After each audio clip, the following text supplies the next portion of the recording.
What's up, everyone? Let me turn this down. What's up, everyone? I'm Connor, 24, 25 years old, just turned 25.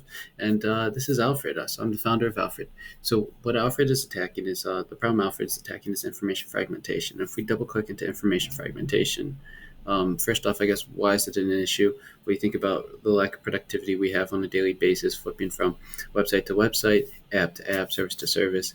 I feel like there's got to be a better way to just put it all in one place, right? Essentially, Alfred is creating your personal home base on the web.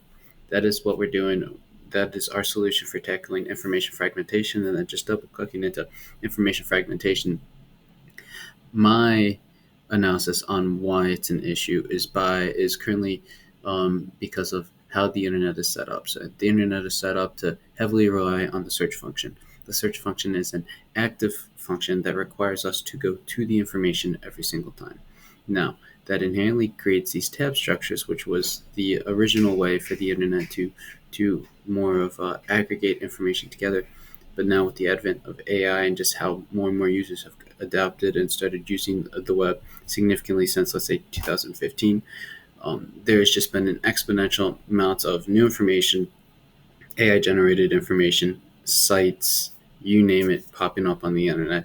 Inherently makes our information more and more disaggregated and more fragmented just throughout the internet. So, from a user standpoint, it's incredibly frustrating to use the information because we have a million tabs up all the time. I don't know if you can see all the tabs I have up, but I have a lot in this just one window, let alone all these other windows. So the concept is, if we can create a home base, well, I guess the thesis is that most of the information we consume on the web is relatively routine, as in we're either going to the same places or consuming the same types of information over and over, because these are parts of our habits and just part of the daily information we want to consume. You think about it from the perspective of news. I'm sure you probably go to a couple news sites on a daily basis, or at least regularly throughout the week, to consume and stay up to date on the news. You think about stocks, you probably go to the same sites to consume your stock information, or same apps. Crypto, same with crypto. You go to Google Calendar, Gmail all the time. Notes, if you do notes, you go to your notes sites all the time. Sticky notes on the computer, right? You take that. So even weather too. Weather's a great example too. You check that all the time too. So the question is, why can't we just aggregate it? Not only aggregate it, but then consolidate it into one site. So that's what That's what we're doing here at Alfred. So I'll walk you through very quickly with Alfred. I just wanted this to be a quick intro video and just kind of put out my thoughts so that you as the user can understand where we're going, how we're attacking this problem, and hopefully give us some feedback too. And let us know what you think, and just using the product, how we can improve it and make it better. But right here, very quickly, again, here's stocks. You can add custom stocks, stock watch list. You can connect it to not connect it to your portfolio, but then add your portfolio so you can track and see how your portfolio is doing in real time. There's a social aspect too, so that's pretty cool, where we can connect the social aspect. Now we have a new central widget, which again you can see is pulling from multiple publications, all within this widget. This is also, by the way, customizable. So the site always runs a little bit slow just because my computer's acting up. Well, the site doesn't run slow. The site actually runs pretty fast, but my computer always acts up when I screen record. So I just wanted to show you, again, you can customize this. You can drag and drop these widgets. The UI changes.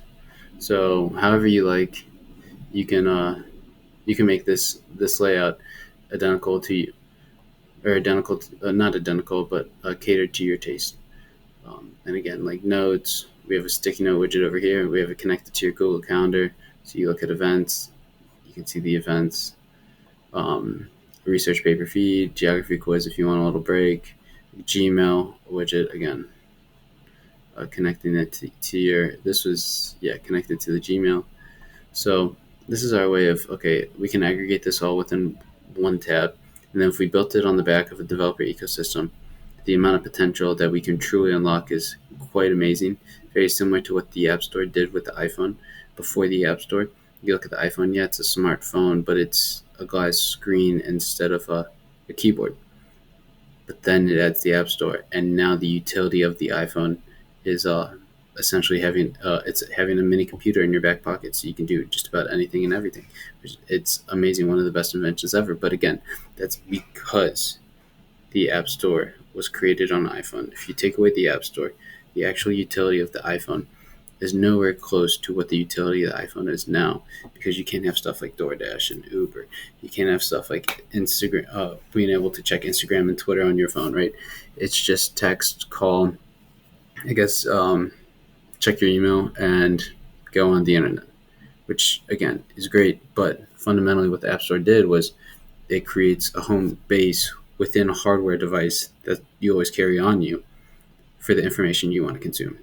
Now we want to take that same concept but apply it to the internet, so it's accessible from any hardware device, phone, laptop, desktop, anytime, anywhere. As long as you have access to the internet, you can access your home base for the web. Let me know what you think. I'm gonna put the website URL down below. You can sign up 100% free. If you're a developer, please reach out. I would love to just talk to you to get to know kind of your perspectives and figure out how we can start building out the developer ecosystem, so then you can build out customizable widgets that users can use as well. That's going to be the next phase. That's going to unlock so much more potential, and I'm very, very excited for that phase. Thank you. Bye bye.